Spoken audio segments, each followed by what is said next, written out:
yang murni atas nama Ilahi. Kami terus berbakti, langkah tidak berhenti. Melangkah impian Terengganu, tahun iman maju berkat sejahtera.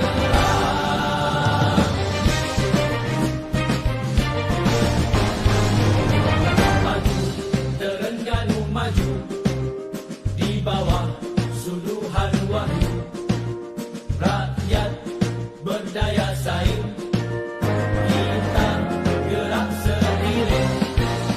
Tiada yang ketinggalan kerana adil pengagihan, juga seimbang tumpuan. Bersama kita buktikan berkat bumi ini dengan hasil bumi. Jangan dikufuri, wajib disyukuri.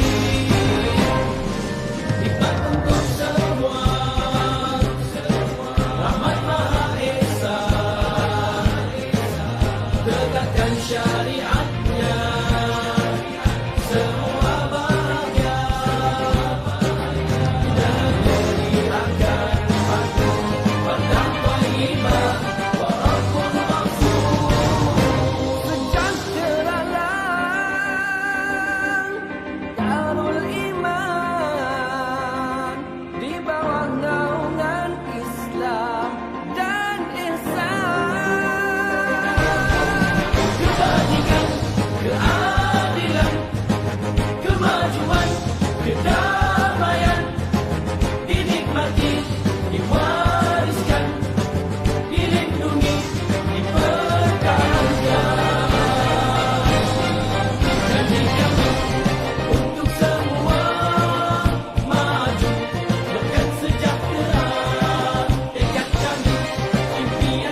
Assalamualaikum warahmatullahi taala wabarakatuh.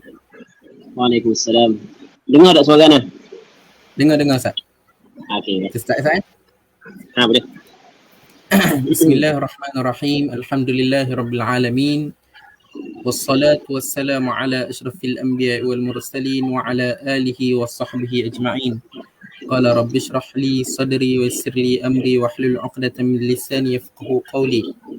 Sama-sama kita buka majlis kita pada malam ini dengan bacaan Ummul Kitab Al-Fatihah. A'udzubillahi minasyaitonir rajim.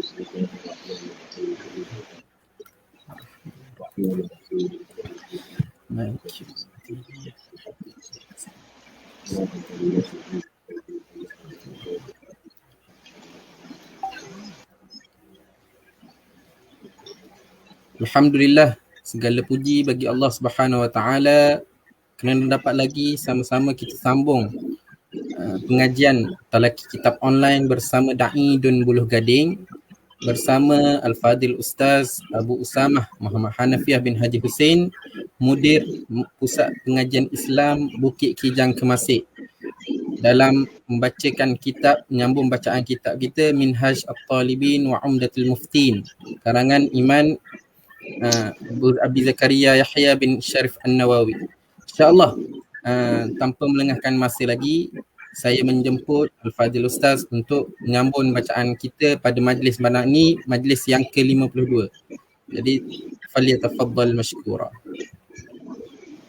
Assalamualaikum warahmatullahi taala wabarakatuh. Bismillah wassalatu wassalamu ala Rasulillah wa ala alihi wa sahbihi wa man walah. اللهم لا سهل إلا ما جعلته سهلا وأنت تجعل الحزن إذا شئت سهلا. اللهم اجعلنا من السعداء المقبولين ولا تجعلنا من الأشقياء المردودين. اللهم صل وسلم وبارك على سيدنا محمد وعلى آله وصحبه أجمعين والحمد لله رب العالمين. أما بعد. Terima kasih kepada saudara pengurusi majlis Al-Fadil, Ustaz saudara pengurusi majlis hafizahullah subhanahu wa ta'ala. Tidak lupa juga kepada pihak penganjur muslimin muslimat yang mengikuti pengajian kitab Minhajul Talibin anjuran doa Dung Buluh Gading. Kita sambung balik pengajian kitab Minhajul Talibin. Cuba tengok lagu mana suara? Okey tak suara? Okey. Jadi insya-Allah kita sambung balik pengajian kitab Minhajul Talibin yang dikarang oleh Imam Nawawi rahimahullah subhanahu wa ta'ala wa nafa'ana Allahu bi'ulumihi fid darain amin.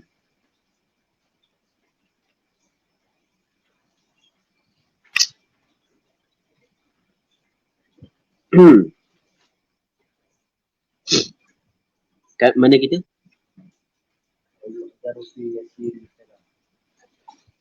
Katanya wa yu'dharu fi yasiril kalam in sabaqa lisanuhu aw nasiya as-salah aw jahila tahrimahu in qarba ahduhu bil islam la kathirihi fil asah. Katanya wa yu'dharu, makna wa yu'dharu dan dimaafkan. Maksud dimaafkan di sini adalah ia tidak membatalkan sembahyang. Sekarang ni kita di dalam perbincangan berkenaan dengan perkara yang membatalkan sembahyang. Antara perkara yang membatalkan sembahyang adalah bercakap. Bercakap dengan percakapan manusia. Bertutur dengan dua huruf, sama ada bagi faham ataupun tidak. Ataupun satu huruf yang memberi faham dengan sengaja. Ini ia membatalkan sembahyang. Kata dia wa yu'dharu fi yasiril kalam in sabaqa lisan. Dan dimaafkan pada yasiril kalam, yasir yang sedikit daripada percakapan. Maksudnya percakapan yang sedikit dimaafkan.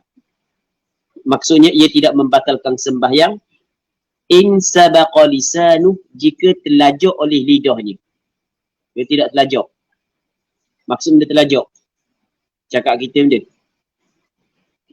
Maksudnya terlepas. Okey, mulut terlepas. Okey, one ni jenis orang natoh. Erti orang natoh. Orang natoh. Dia sujud lama. Doa dalam sujud yang kedua tu lama. Kawan hok duk semayang tepi dia tu. Jenis tok tangan gitu Tok tangan gitu. Tubik banyak sangat. Tubik banyak sangat. Kawan ni duk sujud lagi. Kawan ni duk atas dah. Dia bunyi tu imam. Baca Fatihah. Oh lah. Imam baca Fatihah dah. Dia pun bangun. Bangun cepat-cepat. Dagung. Bahang ni. Kepala datuk sini. Baik. Allah sudah sini hujan. Agak dengar. Jadi teratuk tu bunyi lalu. Aduh. Bunyi gitu. Teratuk. Aduh. Tambah. Aduh datang ni. Tambah si lagi. Okey, tepuh di semayang. Atau dipanggil dia sadaqa lisani. Lanjut lidah dia sengaja pun. Tubik gitu. Aduh. Tubik gitu. Maka ia dimaafkan kalau sedikit. Jadi bermakna kalau banyak dimaafkan ke tak, nanti kita tengok lepas daripada ni. Kalau sedikit dimaafkan. Okey, dengar tak? Dengar. Ganggu tak hujang? Tak. Okey. Katanya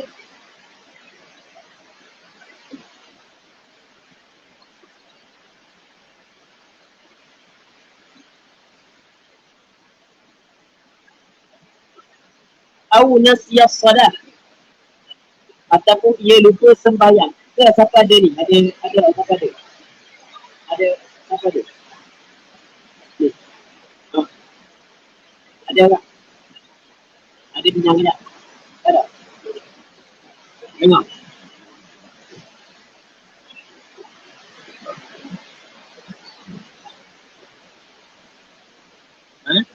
Tidak. Au nasiyas salah ataupun dia lupa sembahyang. Dia cakap sana tu dia lupa bahawa dia sedang sembahyang. Okey, dia lupa dia sedang sembahyang. Ingat tak sembahyang? Tengah-tengah dia sembahyang, tiba-tiba orang telefon. Akak lalu. Hello. Kawan dia kata, buat dia. Aku tengah sembahyang. Okey. Kemudian nasiyah salah, dia lupa dia sedang sembahyang. Maka dimaaf kalau sedikit percakapan dia. Au jahila tahrimahu ataupun dia tidak tahu tahrim, pengharamannya. Dia tidak tahu tak boleh cakap dalam sembahyang. Dia tak tahu tak boleh cakap dalam sembahyang. Dia ingat tak apa cakap dalam sembahyang. Rupanya tak boleh. Dia ingat kata dah lepas dah daripada baca Fatihah. Ada apa nak cakap sikit-sikit. Apa dah? Teka-teka kak. Tunggu tu imam habis baca subuh. Dia tanya kawan dia. Kenapa pergi? Apa dah? Kawan dia kata. Kawan dia. Lagi dah apa dah? Tanya pula. Atau jahilah tahrimahu, dia jahil akan tahrimnya, pengharamannya bercakap. Maka dimaafkan sedikit tapi dengan syarat. Dimaafkan sedikit tapi dengan syarat. Syarat dia adalah in qarba'aduhu bil Islam. Jika hampir masanya dengan Islam. Maksudnya hampir masanya dengan Islam. Maksudnya baru memeluk Islam. Dia kejahilan yang dimaafkan dua. Yang pertamanya baru memeluk Islam, yang keduanya dia jauh daripada alim ulama. Jadi kalau kejahilan itu dimaafkan, maka bercakap yang sedikit kerana kejahilan terhadap hukum, maka juga dimaafkan. Ia tidak membatalkan sembahyang. Baik. Dan kalau banyak, warna kalau banyak. Katanya, la kathirihi, la huruf ataf. Kathirihi ataf pada yasiril kalam. Okey, boleh faham? La harfu atfin, kathirihi ataf pada yasiril kalam. La kathirihi, maksudnya tidak dimaafkan kathirihi, yang banyaknya daripada kalam. Jadi kalau cakap banyak, itu tidak dimaafkan.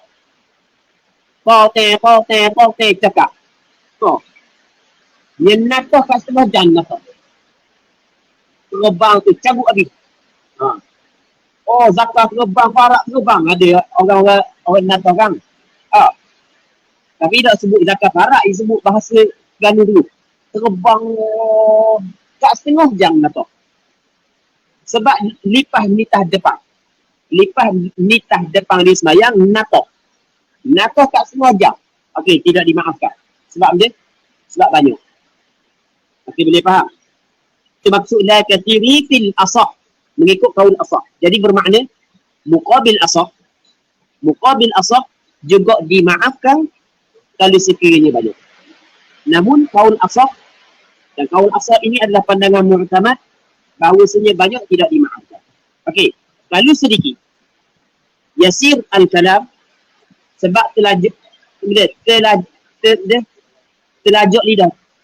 terlepas, ataupun dia lupa dia sedang sembahyang, ataupun dia jahil haramnya, tapi dengan syarat baru memeluk Islam ataupun jauh daripada para alim ulama. Kalau sedikit, sepakat ulama mengatakan dimaafkan. Sepakat, tanpa ada khilaf. Namun kalau sekiranya banyak, di sini berlaku khilaf. Dan khilaf di sini adalah khilaf yang kuat. Sebab itulah dia kata mu'tamad ada al-asah. Jadi bermakna muqabil al-asah. Juga daripada sudut sandaran kuat, ia tidak, maksudnya ia tidak memberi mudarat kepada sembahyang. Tetap dimaafkan. Tapi pandangan mu'tamad adalah membatalkan sembahyang. Ukuran sikit dengan banyak, muslimin muslimat yang dirahmati oleh Allah Subhanahu wa taala. Hari ni kena lantang sikit tapi dah lantang cepat habis suara lah. Sebab sini hujan lebat. Takut tak dengar. Tapi dengar balik tak ganggu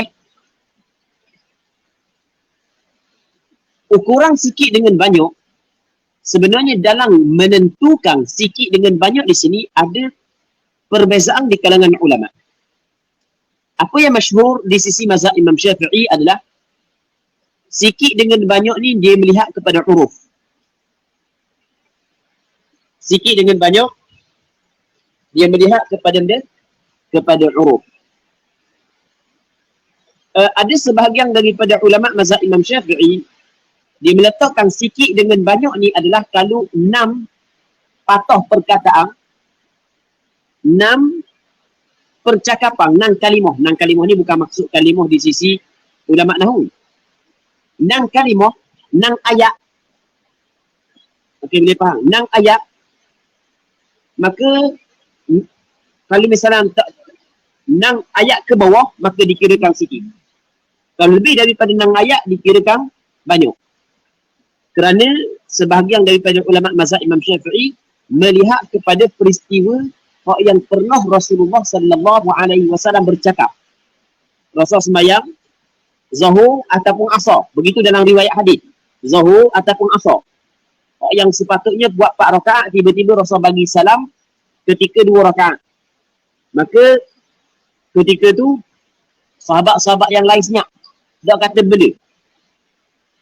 Tiba-tiba ada seorang sahabat Rasulullah yang dikenali sebagai Dzul Yadain.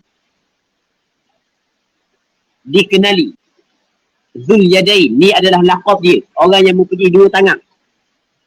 Bukan maksud dia seorang 2 tangan. Orang lain 2 tangan juga. Cuma oleh kerana tangan dia berbeza dengan tangan orang lain. Lebih panjang sikit. Sampai tu diberi gelaran sebagai Dzul Yadain. Dia terus tanya Rasulullah sallallahu alaihi wasallam, adakah sembahyang telah diqasarkan ataupun melupa wahai Rasulullah? Adakah sembahyang telah diqasarkan ataupun melupa wahai Rasulullah sallallahu alaihi wasallam? Maka Rasulullah sallallahu alaihi wasallam kata kedua-duanya tidak. Dia kata salah satu daripada keduanya berlaku.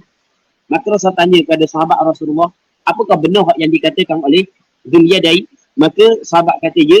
Maka Rasul menyambung balik kembali sembahyang tersebut. Maka daripada percakapan-percakapan yang berlaku di antara Rasulullah dengan Dzul Yadain dan sahabat dia, diambil ukuran oleh sebahagian daripada ulama mazhab Imam Syafi'i dalam menentukan sedikit ataupun banyak bercakap dalam sembahyang. Okey, boleh faham? Baik. Katanya wa fit tanahnuhi wa nahwihi lil ghalabati wa ta'adzuril qiraati.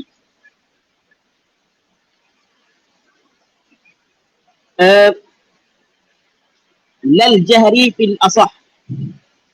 Katanya wa fit tanahnuhi, dan pada tanahnuh, pada berdeheng. Am, am, am. Tengok semayang kita berdeheng. Wa nahwihi, dan seumpamanya berdeheng. Lil ghalabah, kerana ghalabah, benda tidak dapat nak dielokkan dah. Wa ta'adzur al-qira'ah, dan kerana ta'adzur al-qira'ah.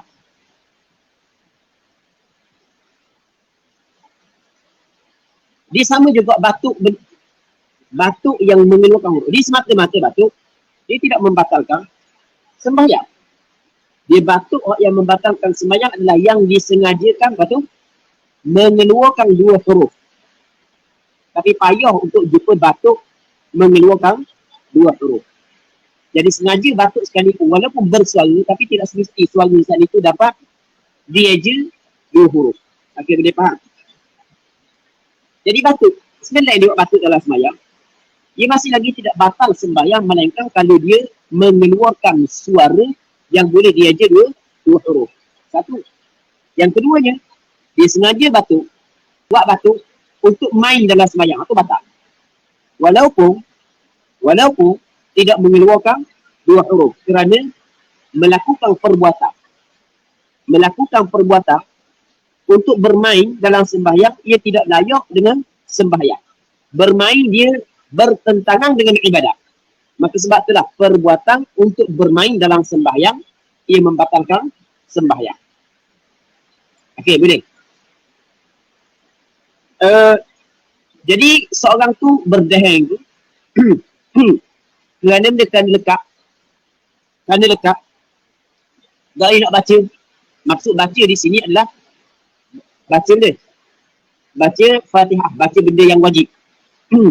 Sampai ke tubik dua huruf, ia tidak membatalkan sembahyang, dia termasuk dalam perkara yang dimaafkan. Wa fit tanahnuhi, ataf pada fi yasiril kalam. Maksudnya wa yu'dharu fit tanahnuhi wa nahwi, dan seumpama tanahnuh dia batuk ke, itu seumpama tanahnuh. Tiup ke, kalau kita rayakan naf, batas sembahyang kan, kalau tubik dua huruf. Dia tiup ni bagi orang yang lelah, orang nyakit lelah. Jadi dia bangun, dia keluar gitu, tidak dia nak nafas. Sampai ke tubik bangun, tubik dia macam orang manggil. Sampai tahap tu kejut imam, dia pula panggil aku tapi dia terpaksa kena buat lagu tu, ghalabah. Okey, kerana tak dia ambil nafas, dia baik gitu lah sebagai contoh, maka ia tidak membatalkan sembahyang, dimaafkan. Lal jahri fil asah, tidak kerana untuk menyaringkan. Berarti model tidak kerana untuk menyaringkan. Maksud dia untuk menyaringkan, kita Fatihah kita boleh baca, tapi lekat sikit. Jadi kalau kita nak baca kuat tu, kita kena berdeheng. Okey, berdeheng tujuan untuk membaca kuat. Tidak dimaafkan kalau sekiranya mengeluarkan dua huruf. Bukan semata-mata berdeheng. Berdeheng boleh.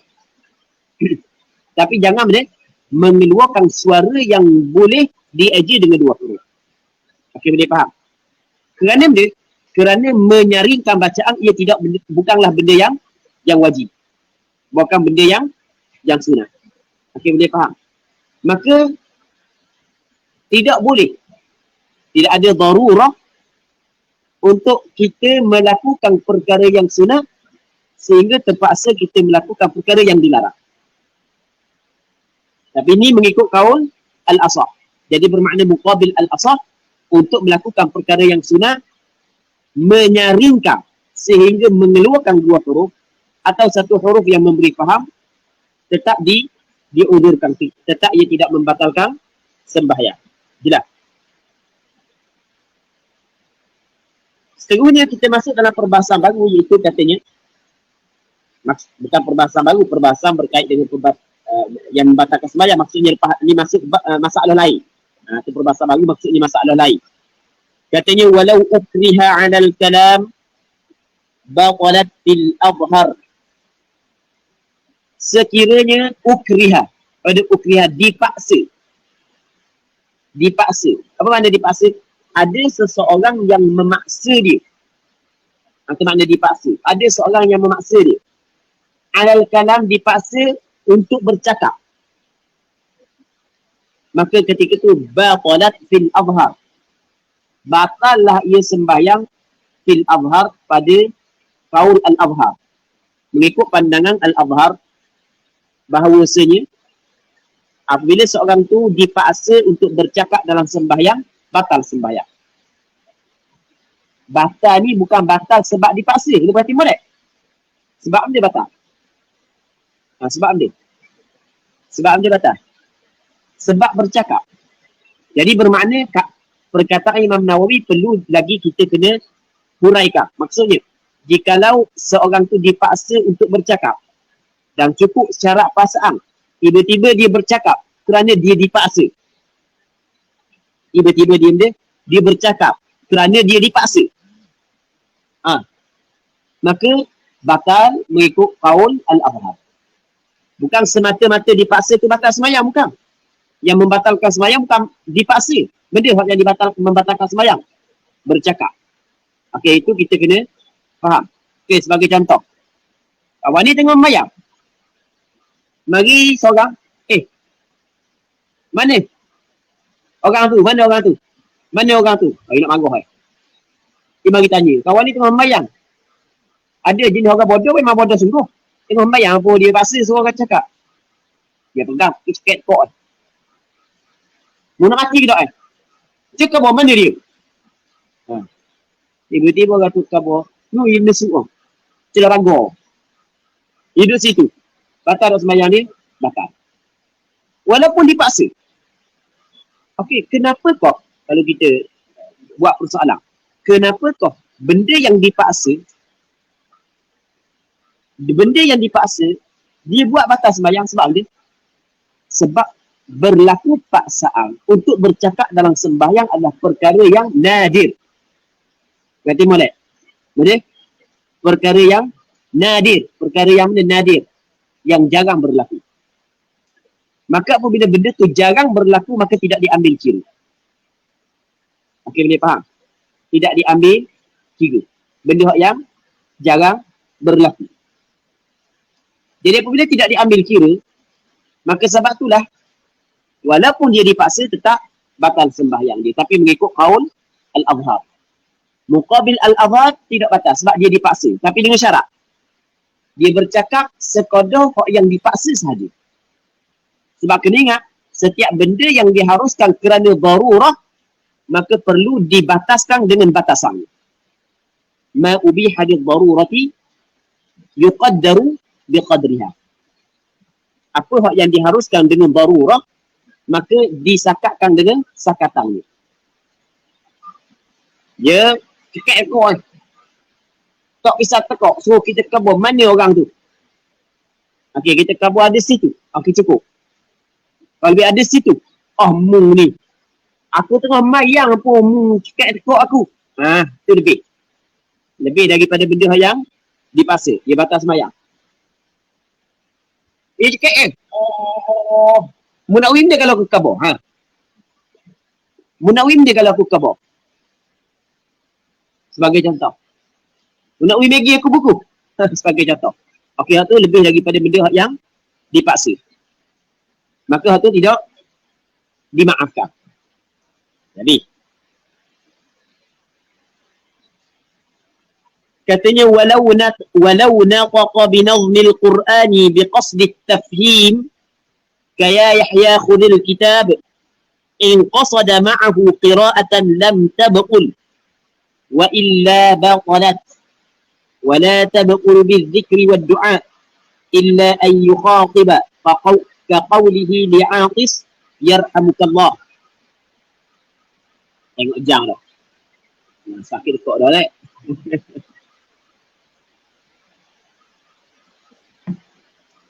Baik. Katanya walau nataqa bi nazmil Quran. Sekiranya bertutur ia seorang dengan nazam Quran. Apa nazam Quran? Dengan susunan Al-Quran. Dia bertutur dengan susunan Al-Quran. Maksudnya dia bertutur dengan susunan Al-Quran, dia berlafaz dengan ayat Al-Quran.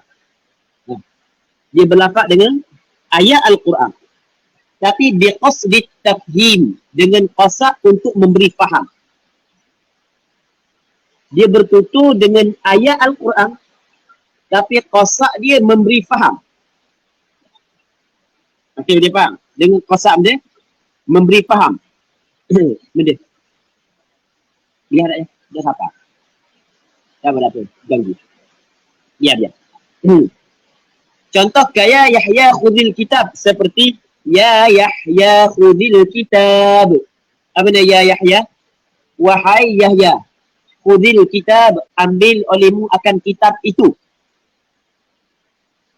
Assalamualaikum. Kawan dia mari rumah dia. Waalaikumsalam. Assalamualaikum. Dia tak jawab.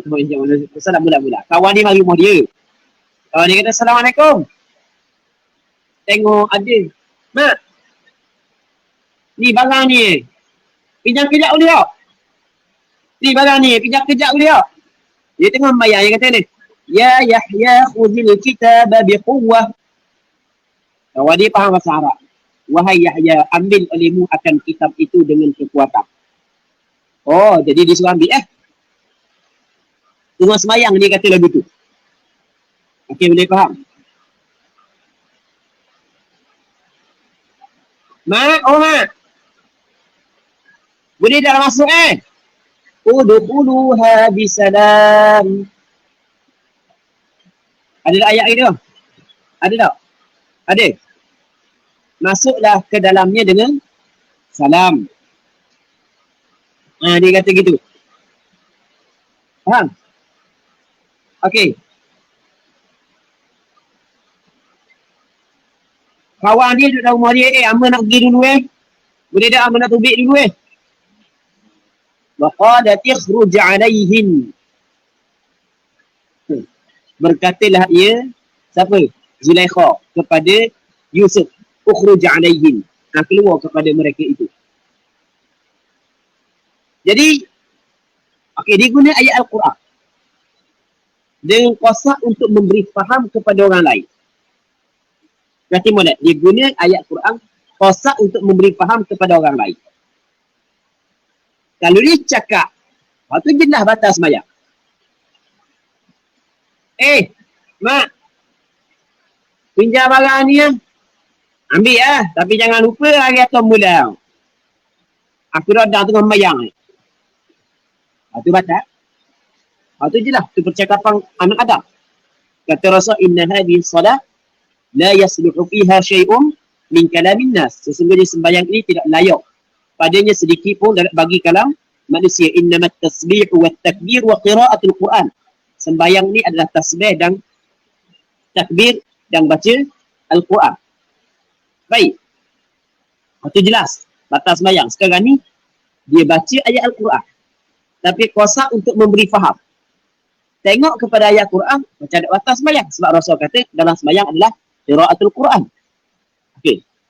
Tapi tengok kepada memberi faham, macam percakapan manusia. Okey, boleh faham? Kenapa tak percakapan manusia? Dia percakapan manusia, dia cakap manusia. Kita cakap ni tujuan dia. Kita mengeluarkan perkataan. Ketika kita khitabkan kepada seorang yang lain, supaya orang lain tu faham apa maksud yang kita ingin sampaikan. Betul tak? Manakala penggunaan lafaz ia berbeza daripada satu bahasa kepada satu bahasa yang lain. Okey, boleh faham? Boleh tak satu bahasa tu ataupun satu bangsa tu ataupun satu bahasa tu menggunakan perkataan ya Yahya khudil kitab sebenarnya adalah bahasa mereka untuk menyuruh seseorang melakukan suatu perkara. Boleh ke tak? Boleh. Okey, boleh faham? Betul tak gitu? Boleh. Jadi oleh kerana melihat kepada tujuan untuk memberi faham, maka sama dengan penggunaan bahasa anak Adam. Sama dengan percakapan manusia.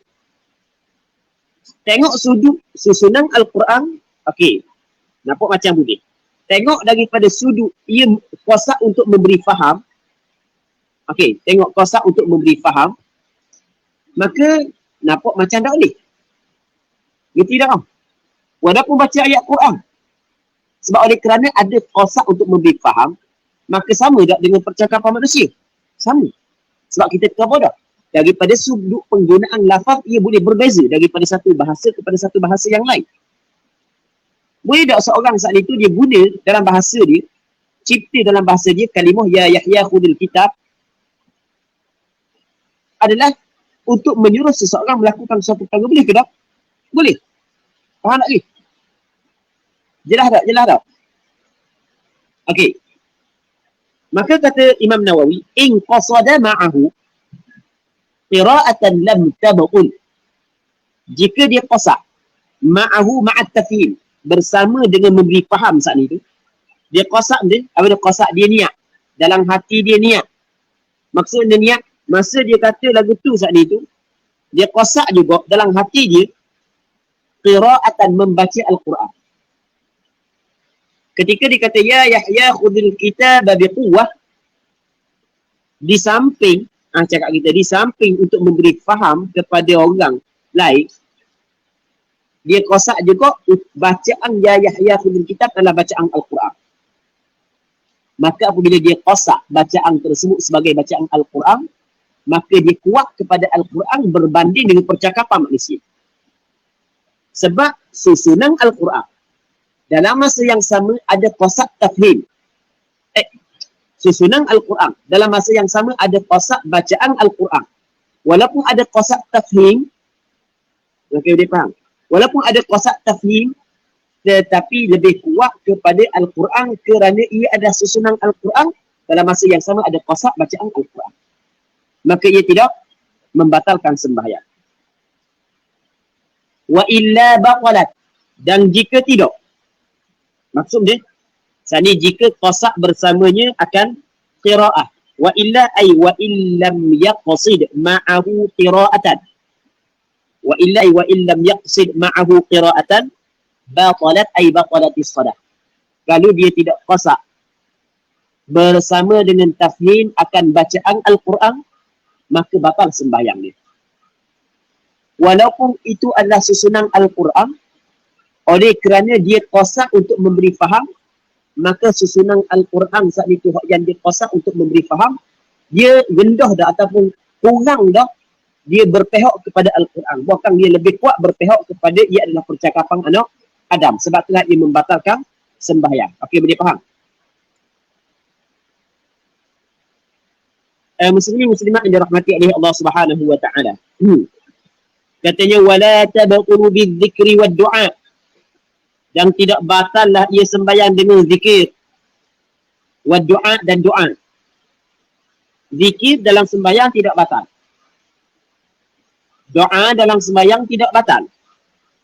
Walaupun dia berdoa ketika qiyam.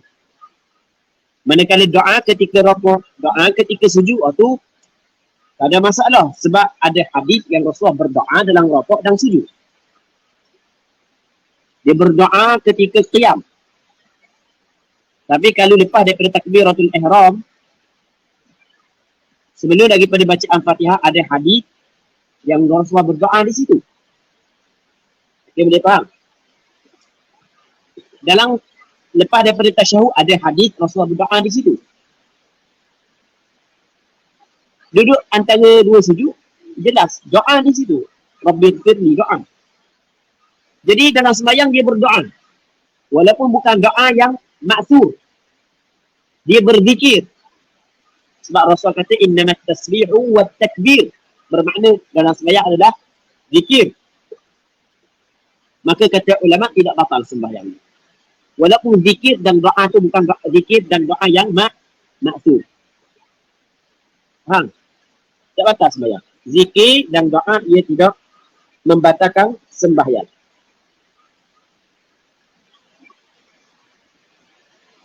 Illa an yukhatab, melainkan bahawa, ataupun illa an yuqatib, melainkan bahawa dia khitab. Ada khitab, dia hadapkan percakapan. Ada makna engkau, ada makna kamu. Contoh kaqaulihi li'atis, seperti perkataannya bagi orang yang bersing. Dia kata mana? Yarhamukallah. Kita bila orang bersing itu sunat katakan alhamdulillah. Manakala kita sunat kita katakan yarhamukallah. Apa dia yarhamukallah? Semoga Allah Ta'ala merahmati kamu. Okey, dia faham? Orang tu bersih dalam sembahyang, pin bersih. Kalau dia kata alhamdulillah, boleh tak? Batal tak sembahyang ni? Tak. Sebab tadi kita baca dah. Boleh? Wala tabaqulu bidzikri. Tiba-tiba orang tepi dia kata ni, yarhamukallah. Dia kata gitu. Dengan sengaja. Dengan benda? Dengan sengaja. Dia kata yarhamukallah. Kalau telajak dia, telacak di dok, tak sedar, tu jelas tadi, jelas dah tadi. Atau dimaafkan. Dengan sengaja dia kata dia, yarhamukallah. Dia kata gitu. Maka dia batal sembahyang dia. Okey, boleh faham? Sebab ada dia, ada khitab. Jadi apabila ada khitab, maka walaupun doa, tetapi dia lebih kuat kepada percakapan manusia kerana ada khitab. Faham? Faham lagi yang? Dia sama juga dengan ada sebahagian daripada imam. Sebahagian daripada imam. Yang mana ketika jabat agama suruh baca qunut nazilah. Maka biasa lepas daripada semayang, dia baca doa. Lepas tu dia katakan ni. Biasa doa. Ghafarallahu lana wa lakum. Birahmatika ya arhamar rahimin. Dan doa dia disebut sama. Contoh. Ghafarallahu lana wa lakum. Birahmatika ya arhamar rahimin. Tiba-tiba dalam doa qunut nazilah, dibaca juga ghafarallahu lana wa lakum birahmatika ya arhamar rahimin. Batal sembahyang. Sebab apa? Sebab ada khitab lakum. Boleh faham? Ada khitab. Tetapi batal sembahyang kalau sekiranya sengaja. Okey, baca dengan sengaja. Dia tahu hukum haram. Jadi kalau si imam tahu hukum haram, dia tak buat dah. Sebab dia tak tahu hukum haram. Maka sebab tu dah dia buat. Cuma kejahilan dia dimaafkan ketika nak dua. Yang pertama dia baru masuk Islam, yang keduanya jauh daripada para ulama. Jadi bermakna kalau bukan baru meluk Islam dan kalau dekat dengan ulama, maka tidak dimaafkan. Okey. Cuma tinggal lagi tinggal lagi jahil hukum ataupun tak sedar. Mungkin tak sedar tanpa disedari. Baik. Tu kita kena ingat muslimin-muslimat yang dirahmati oleh Allah Subhanahu wa taala.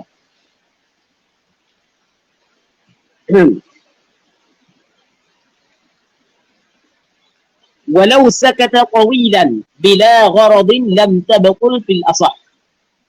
Jikalau diam ialah ia. Diam. Senyap je. Tawilan. Tawilan. Lama. Tawil makna panjang. Lama dia diam. I'rab tawilan dia ni. Tawilan i'rab dia.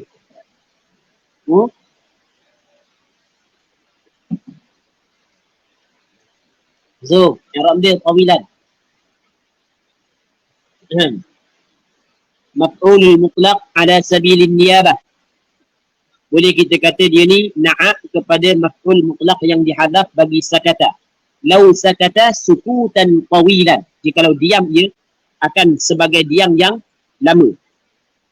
Kita kata tawilan maf'ul mutlaq ala sabilin niyabah. Boleh juga kita kata dia tu adalah sifat kepada maf'ul mutlaq yang dihadaf bagi sakata. Sekiranya diam ia akan sebagai diam yang lama. Lama diam. Bila gharadin tanpa ada tujuan. Saja diam. Allahu Akbar.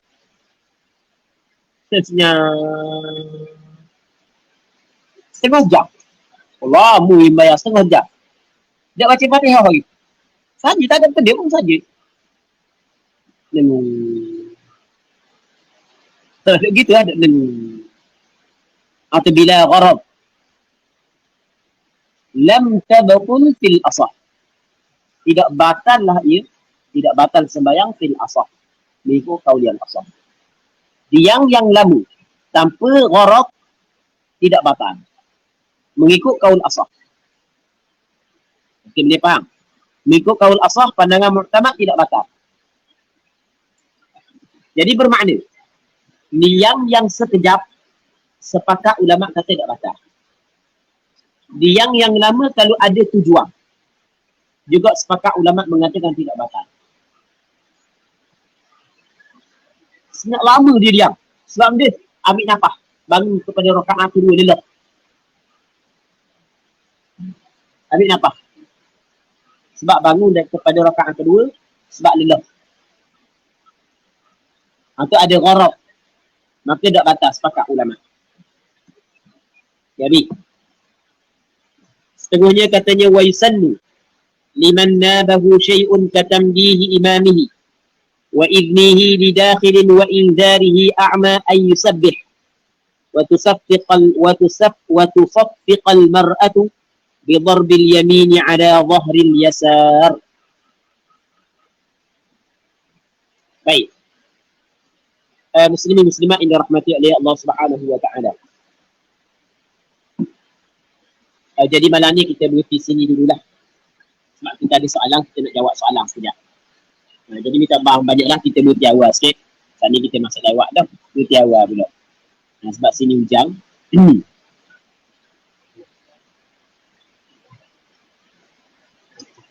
Baik.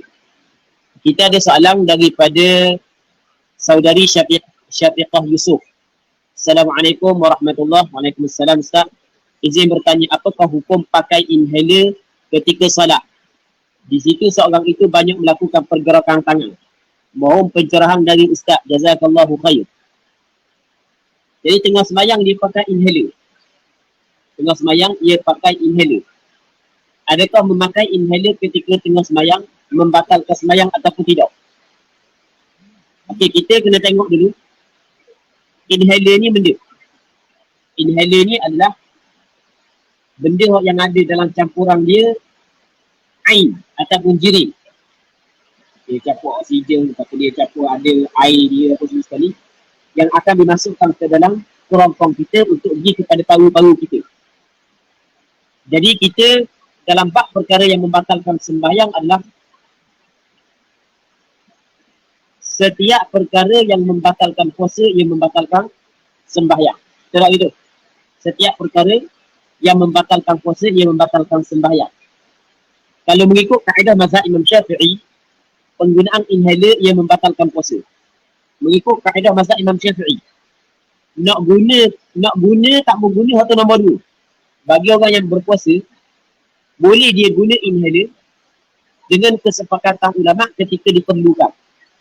Cuma adakah penggunaan inhaler bagi orang yang berpuasa membatalkan puasa dia ataupun tidak? Hal ini berlaku khilaf. Mengikut kaedah mazhab Imam Syafi'i, penggunaan inhaler bagi orang yang berpuasa ia membatalkan puasa. Maka kita ada setiap perkara yang membatalkan puasa juga membatalkan sembahyang. Penggunaan inhaler dalam sembahyang ia membatalkan sembahyang. Membatalkan sembahyang bukan kerana pergerakan, tapi membatalkan sembahyang kerana memasukkan sesuatu air dengan sengaja ke dalam rongga. Sama dengan hukum makan. Okey, boleh faham dengan sengaja. Walaupun diperlukan. Walaupun di pelukang. Batas semayang juga ditelukang gitu. Ya, batas semayang. Macam kita kata orang tu lapar sangat pun. Lapar sangat tengah puasa. Dia kena makan nasi. Boleh dia makan nasi? Boleh. Batal puasa? Batal. Okey, boleh faham? Tengah semayang lapar. Nasi ada tepi. Dia pun ambil. Muk makan. Batal tak? Batal. Okey, boleh faham? Kerana makan. Jadi, penggunaan inhaler dalam sembahyang, ia membatalkan sembahyang. Orang tu tengah sembahyang memang ada nafas. Apa sudahlah, ini nafas. Kita orang yang boleh nafas ni sedap cakap. Orang ada nafas. Okey, boleh nak dia guna inhaler? Boleh.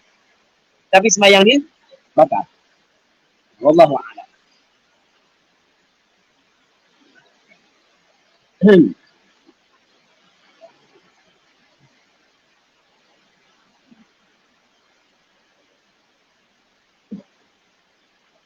Assalamualaikum Ustaz, adakah takbir intiqalat yang dijaharkan imam dengan qasak semata-mata memberitahu atau faham kepada makmum yang rukun sedang dipindah membatalkan solat? Okey, gini, soalan daripada saudara Hafizan Khairi hafizahullah ta'ala. InsyaAllah kita akan jawab pada malam esok. Berkenaan sebab malam esok kita akan bincang berkenaan dengan takbir intiqalat. InsyaAllah, kalau siapa kita akan bincang pada malam esok dan kita akan jawab dulu soalan ni pada malam esok. Baik, okey, kita ada soalan. Minggu lepas.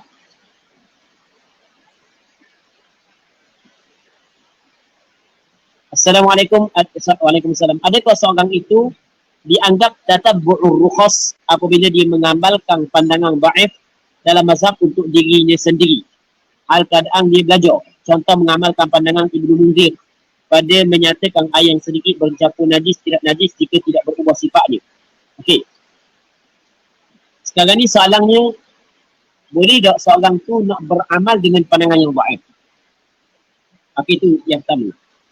Soalan yang kedua, adakah beramal dengan pandangan yang dhaif termasuk dalam tatabbu'ur rukhas? Okey, kita kena jawab dua soalan di sini. Beramal dengan pandangan yang dhaif, hukum dia adalah dibolehkan. Bagi siapa? Berarti boleh. Bukan dibolehkan secara mutlak. Dibolehkan bagi orang awam.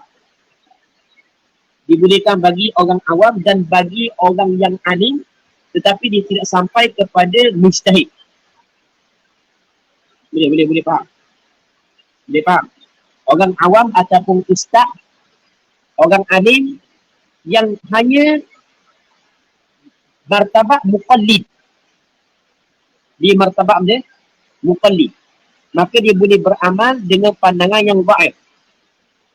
Dia boleh beramal dengan pandangan yang dhaif. Tapi dengan syarat. Syarat dia apa? Syarat dia adalah pandangan saat itu bukanlah pandangan yang bersangatan dhaif. Hanya pandangan dhaif sahaja. Pandangan dhaif dia lain daripada pandangan bersangatan dhaif, lain daripada pandangan syadz. Okey je lah. Kalau dalam kitab Minhajul Talibin, muqabil al-adhar dhaif, muqabil asah dhaif, maka boleh kita beramal dengan pandangan muqabil al-adhar, muqabil asah. Tetapi kalau muqabil sahih, itu tak boleh. Benar? Muqabil sahih tidak boleh. Sebab biasanya muqabil sahih adalah syadidul dha'af, bersangatan lemah. Okey, itu sebagai contoh.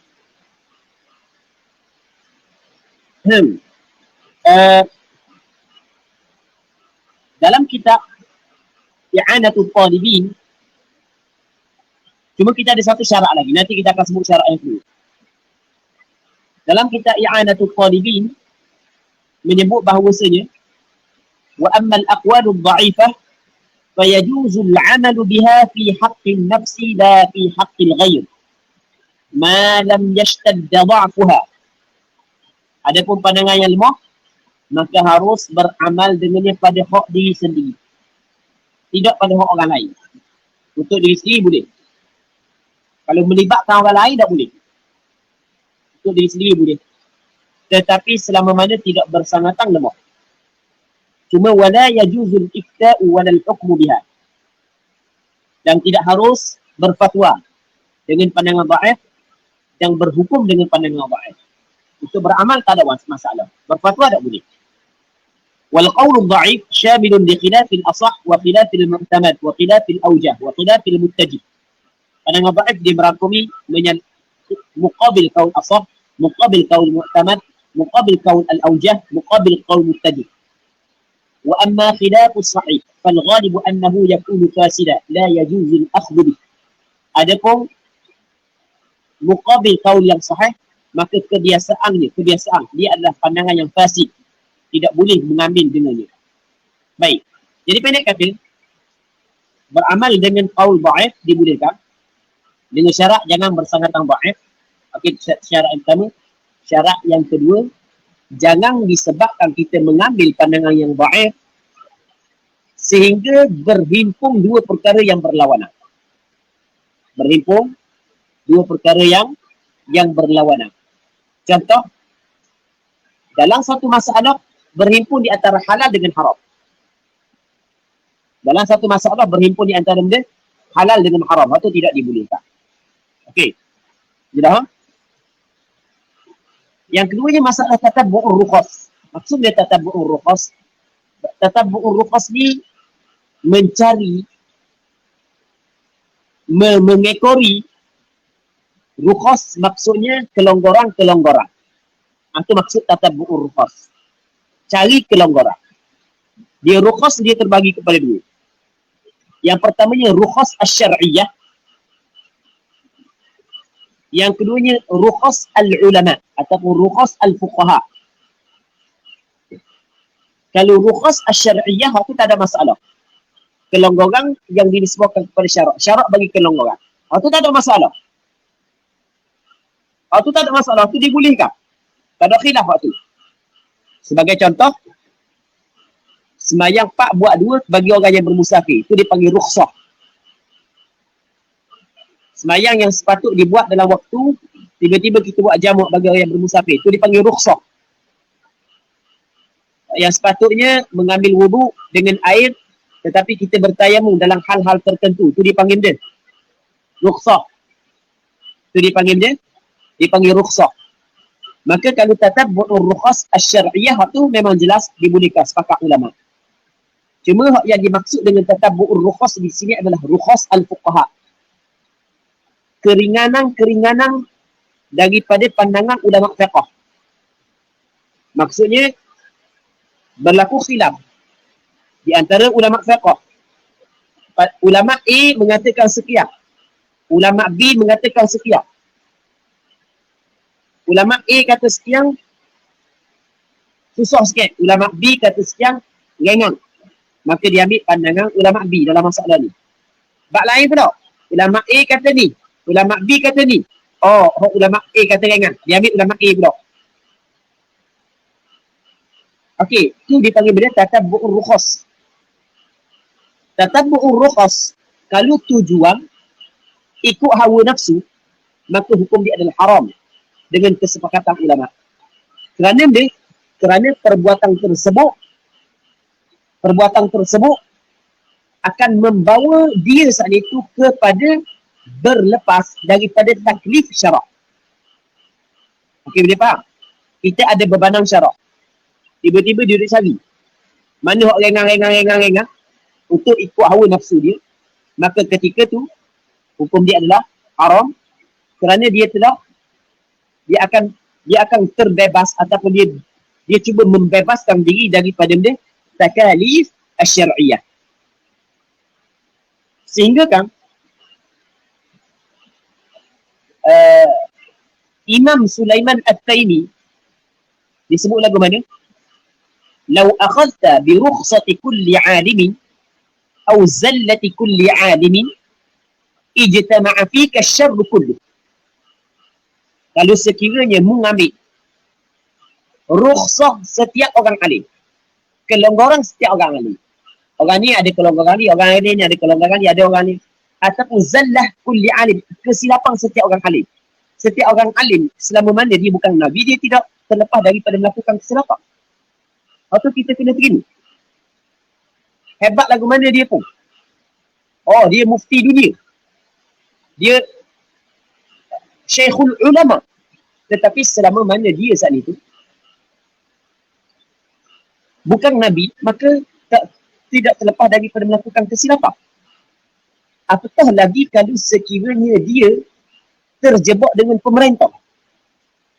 Apatah lagi apabila dia terjebak dengan pemerintah. Maka ada kesilapan-kesilapan dalam hukum-hukum tertentu yang dia cuba buat kerana untuk sama dengan pandangan pemerintah. Kalau kita ikut setiap kesilapan orang alim, maka kata Sulaiman At-Taimi, ijtama'a fika syarru kullu, berhimpun pada engkau segala kejahatan, keburukan. Baik. Tatabu'ur rukhas tidak boleh dibuli kerana tujuan hawa nafsu. Tetapi beramal dengan kaul dhaif adalah dibolehkan, tapi dengan syarat-syarat tertentu. Okey, itu jawapan kepada soalan tersebut. Wallahu a'lam.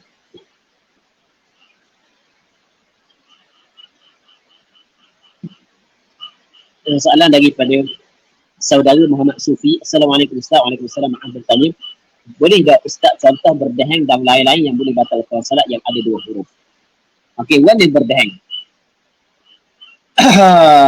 Terbit gitu lah. Kena reka gitu lah. Kena reka gitu lah. Kena reka one dia terbit faham?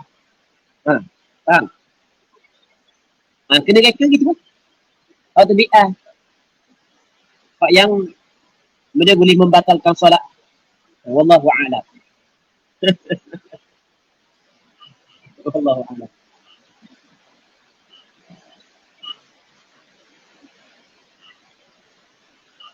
Okey, daripada saudara Anik Fahmi, kata Allahu alaih, Ustaz, dekat ibarat zikir ataupun doa tidak boleh dikhitab. Termasuk juga ke kalau khitab kepada Nabi? Khitab kepada Nabi berlaku perselisihan di kalangan ulama. Pandangan hak yang kuat tidak batal. Kerana dalam sembahyang sebenarnya kita ada khitab kepada Nabi. Assalamualaikum ayyuhan Nabi. Masalah khitab kepada Nabi termasuk dalam perkara hak yang dikecualikan. Termasuk dalam perkara yang dikecualikan. Wallahu a'lam. Okey, jadi untuk malam ni kita berhenti sini dululah. Allah Subhanahu wa taala a'la wa a'lam. Sallallahu ala sayyidina Muhammad wa ala alihi wa sahbihi ajma'in. Walhamdulillahirabbil alamin. Alhamdulillah, terima kasih kepada Al-Fadhil Ustaz atas bacaan kitab pada malam ni dan menjawab beberapa soalan yang ditimbulkan oleh para sahabat sekalian.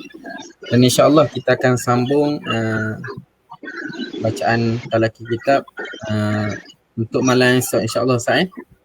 Boleh untuk malam esok Ustaz? Okay. InsyaAllah kita akan sambung juga untuk malam esok pada siri yang ke-53. InsyaAllah boleh sama-sama hadir di online iMeet Buluh Gading dan doa Kuala Nerus.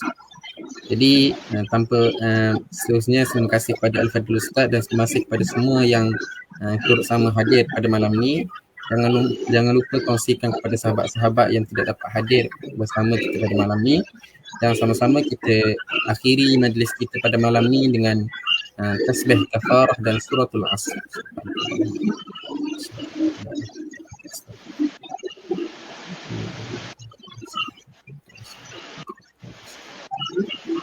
Allahu a'lam. Assalamualaikum warahmatullahi taala wabarakatuh.